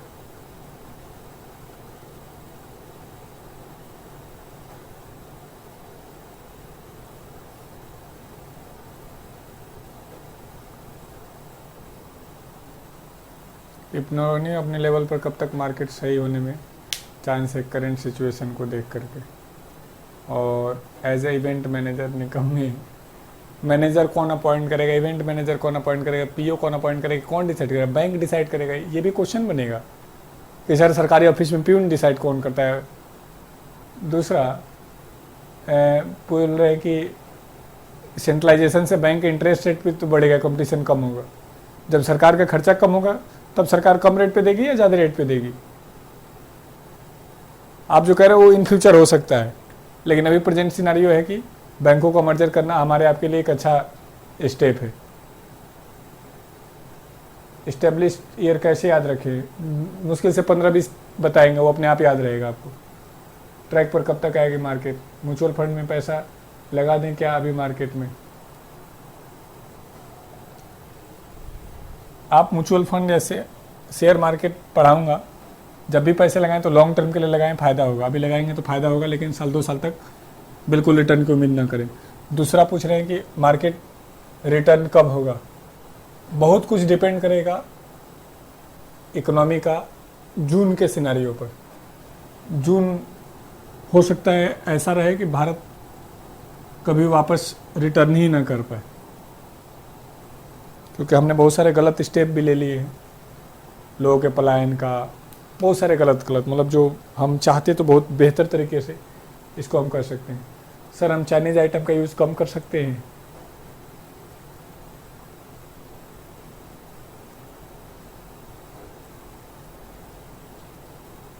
मैं बोल रहा हूँ कि सर इवेंट मैनेजर का ही काम है रिलायंस के लिए। सर अभी जीडीपी क्या है सर देश का? आज मूडीज़ ने बोला है कि गवर्नमेंट फेल हो गई इकोनॉमी में। हाँ बिल्कुल, इकोनॉमी में हम फेल हुए हैं। और ये 2-4 मिनट आप सुन सकते हैं, सुन ही लीजिए। इन शॉर्ट, कोई पर्सनल नहीं लेगा, हम किसी सरकार के विरोध में नहीं हैं, ना हम आपसे कोई बहुत ज़्यादा एक्सपेक्टेशन की बात करें, ना हम कोई आपसे इम्प्रैक्टिकल बात करेंगे। 2-3 बातें ऐसी नहीं हैं। गवर्नमेंट क्या है? तो गवर्नमेंट मैंने कहा वो संस्था है जिसकी जिम्मेदारी है कि हमारे घर के आसपास बाहर का एनवायरनमेंट ऐसा हो कि हम घर में सुरक्षित रह पाएँ। This is the responsibility of government. इसी के लिए हमने गवर्नमेंट चुना है। ये बेसिक काम है। हमने कहा था कि हम घर से निकले तो वापस घर पहुंच पाए। हमें इससे मतलब नहीं है कि बाहर आतंकवादी हैं, अब वो आतंकवादी ना हो, ये सरकार की जिम्मेदारी है। अब एक ऐसा अननेचुरल अनएक्सपेक्टेड घटना घटित हुई जिसके लिए हम में से कोई तैयार नहीं था, और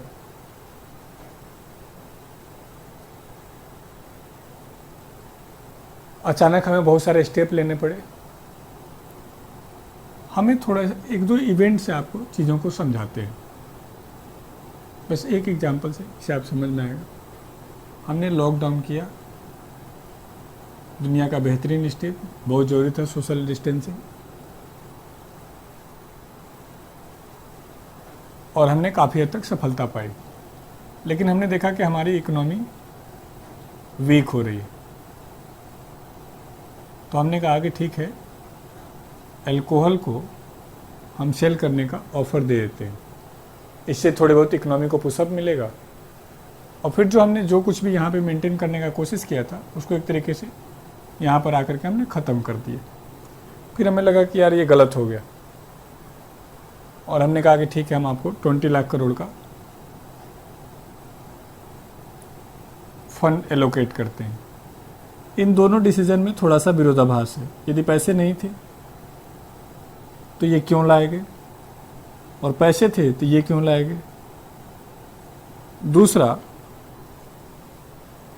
जो हमारे भाई या जो भी लोग एक जगह से दूसरी जगह जा रहे हैं, जिनको डर लगा हुआ है, इनको हमने प्रॉपर प्लानिंग के तहत क्यों नहीं शुरू किया। आपने प्रैक्टिकल लेवल पे देखा नहीं देखा, मतलब सोशल डिस्टेंसिंग को सबसे ज़्यादा ब्रेक इन्होंने किया है, और मतलब बहुत बड़ा टॉपिक है, बहुत डिटेल में जाना होगा। अभी के लिए बस ये एक छोटा सा एग्जांपल मैंने दिया कि हाँ, आप एक्सेप्ट करें कि बहुत सारी चीज़ें आपके कंट्रोल से बाहर हो गई हैं, और इसका नज़ारा आपको जून तक पता चल जाएगा। यदि जून में हम ठीक कर पाएँ तो हमारी इकोनॉमी को हम अगले 1 साल 1.5 साल में कवर कर पाएंगे, और जून खराब हुआ तो स्थिति गड़बड़ होगी। मैं बार बार आपसे कह रहा हूँ कि अपने आप को संभालिए, घर से बाहर बिल्कुल मत निकलिए, बहुत तेज़ी से केस फैल रहे हैं। रही बात, एक क्वेश्चन आपने पूछा कि क्या हम चाइनीज़ प्रोडक्ट को बाइकआउट कर सकते हैं, तो मेरे दोस्तों, चाहने पर कुछ भी कर सकते हैं, लेकिन मैं कह रहा हूँ कि मैं आपसे नहीं पढ़ूंगा सर, आप अच्छा आदमी नहीं। क्लियर है? तो इसका 2 तरीका है। एक, मैं सेल्फ स्टडी करूंगा, और दूसरा, मैं कोई सेकंड टीचर ढूंढूंगा।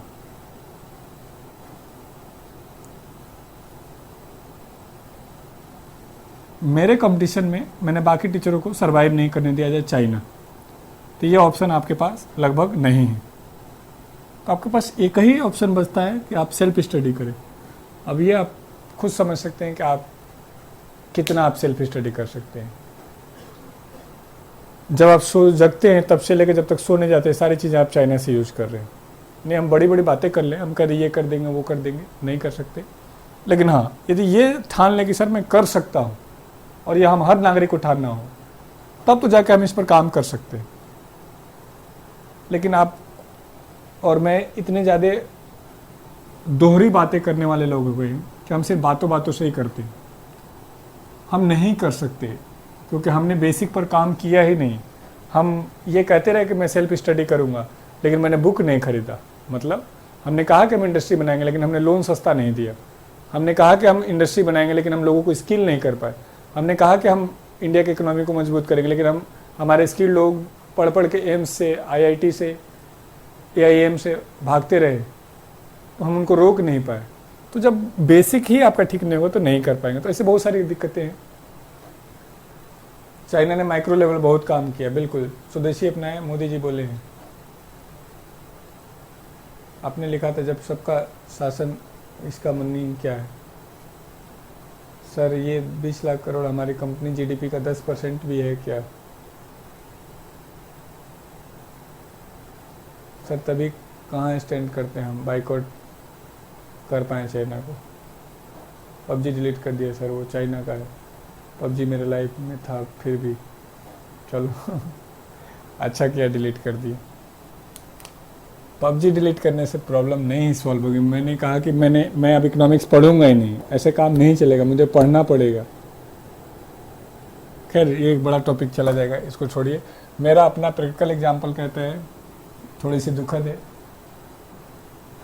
कि सिर्फ कहने से नहीं हम चाइना को बैकआउट कर पाएंगे, हमें विकल्प लाना होगा।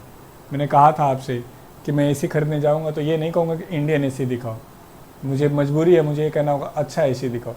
अब अच्छा एसी इंडिया बना पाएगा नहीं बना पाएगा, बना रहा नहीं बना रहा है, वो डिपेंड करेगा। जापान के लोगों ने चाइना के अमेरिका के प्रोडक्ट को छोड़ा और आज तक छोड़ दिया, आज तक नहीं खरीदते हैं, और देखो आगे बढ़ गए। तो बहुत सारी चीज़ें हैं।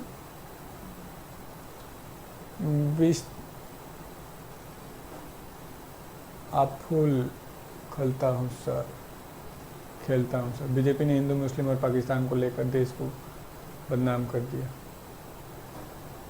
चले अगला आ जाए, SIDBI, small industrial development bank of India.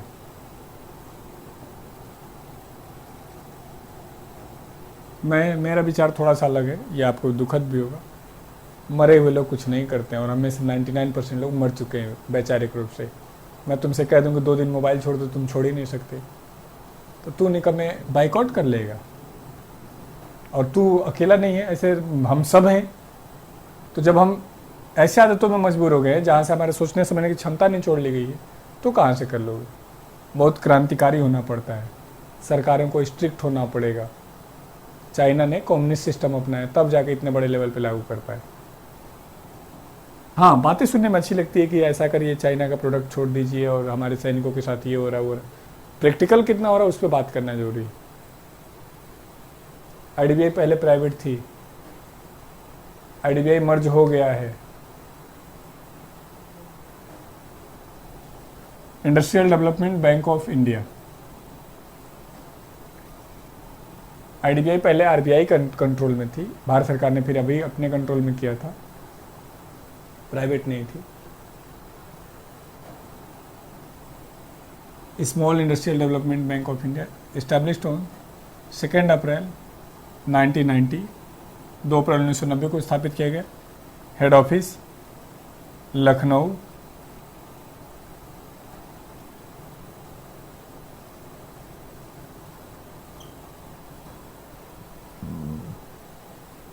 मुख्यालय Lucknow, and is working for micro and small industry या सूक्ष्म एवं लघु उद्योगों के लिए कार्य करता है। Micro and small industry. अब यहां पर हमें सीखना होगा कि माइक्रो इंडस्ट्री क्या होता है, स्मॉल इंडस्ट्री क्या होता है।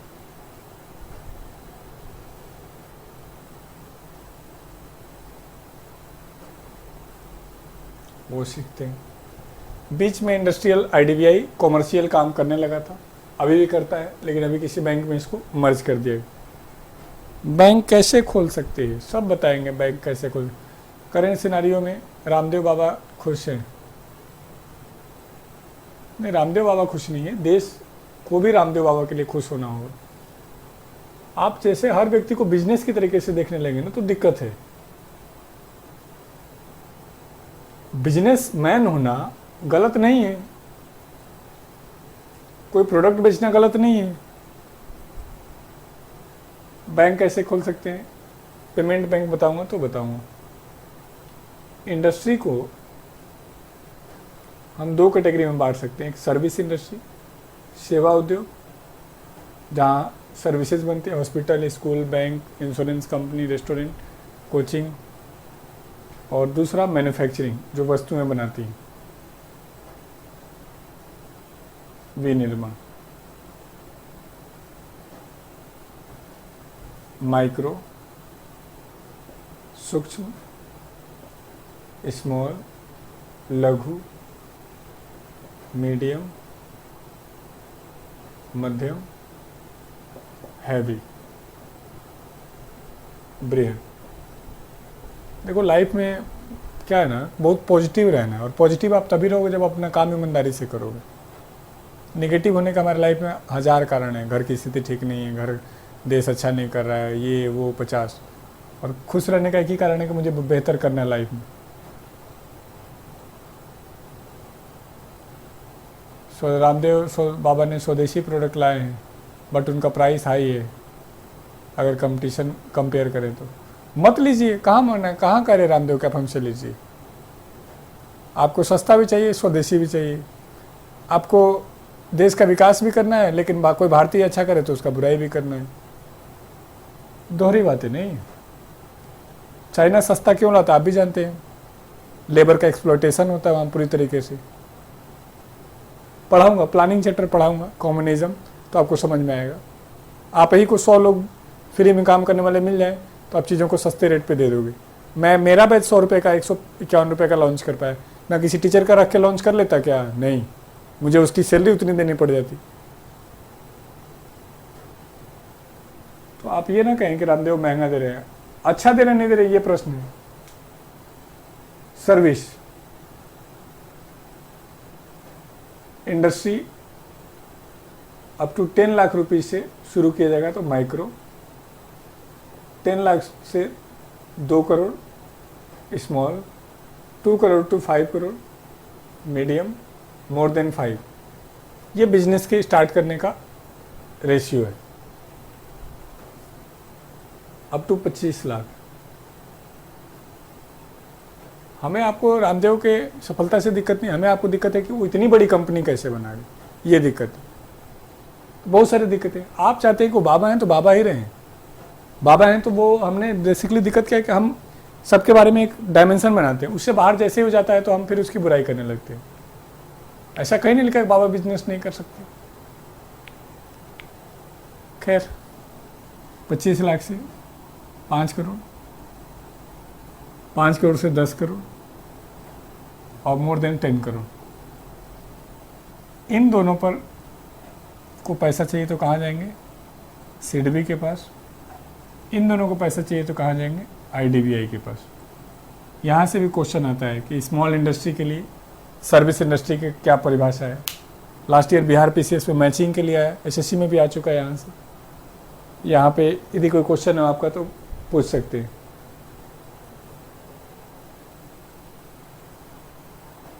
सर, जैसी डायमेंशन सनी लियोनी के बारे में बनाई थी। अब सनी लियोनी का हमारे बॉलीवुड में आना नहीं आना, ये अपने आप में एक प्रश्न का मुद्दा है। बहुत सारे डायमेंशन इसके भी हो सकते हैं। तो ये हो गया सिडबी और ये हो गया आईडीबीआई। क्लियर है? इसी को हम ऐसे कहते हैं MSME act 2006, micro small medium enterprises अधिनियम 2006 के आधार से ये डिफिनीशन दिया गया है।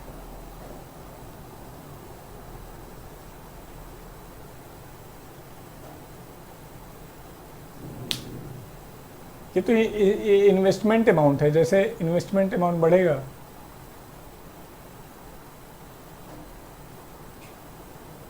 लेकिन बाबा सब स्वदेशी के बाद में विदेशी जीन्स बेच रहे हैं। सर, मैं आपको एक टॉपिक पढ़ाऊंगा एफडीआई, तो आपको समझ में आएगा कि देशी ज़रूरत है या विदेशी। तुमको निकम्मे ये नहीं समझ में आ रहा। हमें मैगडी से प्रॉब्लम नहीं है, हमें प्रॉब्लम है कि रामू का ढाबा अच्छा नहीं कर रहा है। तो तुम मैगडी को रोकने के चक्कर में मत पड़ो, तुम रामू के ढाबे को मजबूत करो ना। क्योंकि मैगडी में जो जाने वाला क्राउड हो तो जाएगा। तुम ऐसे थोड़ी ना मना कर लो जाओ यहाँ। तुम इसको इस लेवल का बना दो कि यहाँ अपने आप जाने लगे। तुम्हारा सारा टारगेट है कि इसको बंद कर दिया जाए। अरे इसको क्यों बंद करोगे? ये भी तुमको जॉब दे रहा है, यहाँ से भी तुमको टैक्स आ रहा है, यहाँ से भी तुमको टेक्नोलॉजी आ रही है। तुम इतना बड़ा राष्ट्रवाद कैसे सोचने लगे? तुम्हारे जैसे सोच की होता तो WTO फेल हो जाए, विश्व के सारे देश की इकोनॉमी कोलैप्स हो जाए। 1929-30 में रिसेशन आ गया। क्यों? फर्स्ट वर्ल्ड वार के बाद सभी देशों ने ये कहा कि हम दूसरे देश से खरीदेंगे ही नहीं, और बड़े लेवल पे स्थिति खराब हो गई, विश्व के सारे देश बर्बाद हो गए। तो अच्छा, दूसरा आपको एक कड़वी सच्चाई बता दें, चाइना का जो ट्रेड है 100 रुपए का, उस 100 रुपए में से इंडिया को आ कितना रहा है? 1.6 रुपीज। तुम क्या बिगाड़ लोगे? तुम छोड़ के तुम जरूर बर्बाद हो जाओगे। मतलब मैंने कहा कि जी मैं 100 रुपए कमाता हूं, तो मैं तो नहीं खरीदता अब तुमसे, मत खरीद भाई। तुम्हारी औकात ही 2 रुपए की है, तो तुम क्या बिगाड़ लोगे मेरा? तो ये एक कड़वी सच्चाई है। लेकिन हाँ, बातें करनी है, माहौल बनाना है, सिचुएशन फेवर में रखना है। हम और आप क्या, हमारे आपके लाइफ की एक बड़ी विडंबना है कि हम अच्छा सुनना पसंद करते हैं, सरकारें वही करती हैं। लेकिन आप ये ध्यान रखिए कि हमारी आपकी कोई औकात नहीं है कि हम उनको रोक दें।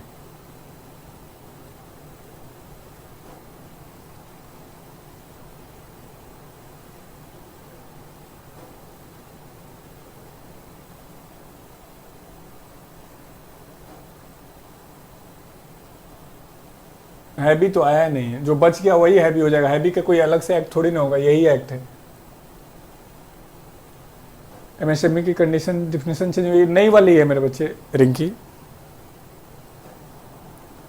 अब मेरे बच्चों, इसके बाद हमें एक टॉपिक डिस्कस करना है, मुद्रा बैंक।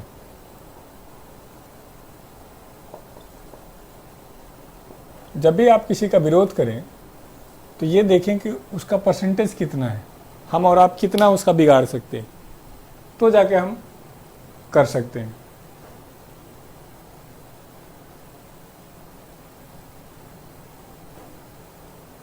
अब है मुद्रा बैंक। इसको हम, सर आईडीबीआई चारों को लेने देगा? नहीं, आईडीबीआई चारों को नहीं देगा। आईडीबीआई सिर्फ माइक्रो, मीडियम और हैवी इंडस्ट्री को देगा।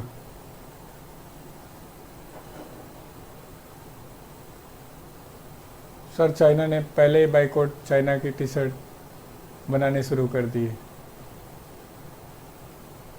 चाइना को पता है, जब हम देश लड़ रहा था कि सूर्य नमस्कार होगा नहीं होगा डे के दिन, चाइना उस समय चटाई बना रहा था और 5,000 करोड़ का चटाई बेच गया। तो इकोनॉमी ऐसे बातों से नहीं चलती है, बहुत कुछ काम करना पड़ता है। मैं कहता कि तुमको मैं बहुत मदद करूंगा कोरोना में, अरे नहीं, मैं तुमको पढ़ा दूं सस्ता अच्छा, वही मेरी मदद है जो मेरी कैपेसिटी में। हर कोई अपना अपना काम ईमानदारी से करने लगे। जरूरत है आईआईएम वालों को रोक लो, आईआईटी वालों को रोक लो, पढ़े तुम्हारे वहाँ, जाके काम करे किसी और के वहाँ, और तुमको प्राउड फील होता है। तो ये अपने आप में बहुत सारी, किसी दिन मैं डिस्कस करूंगा एफडीआई वाले टॉपिक में डिटेल।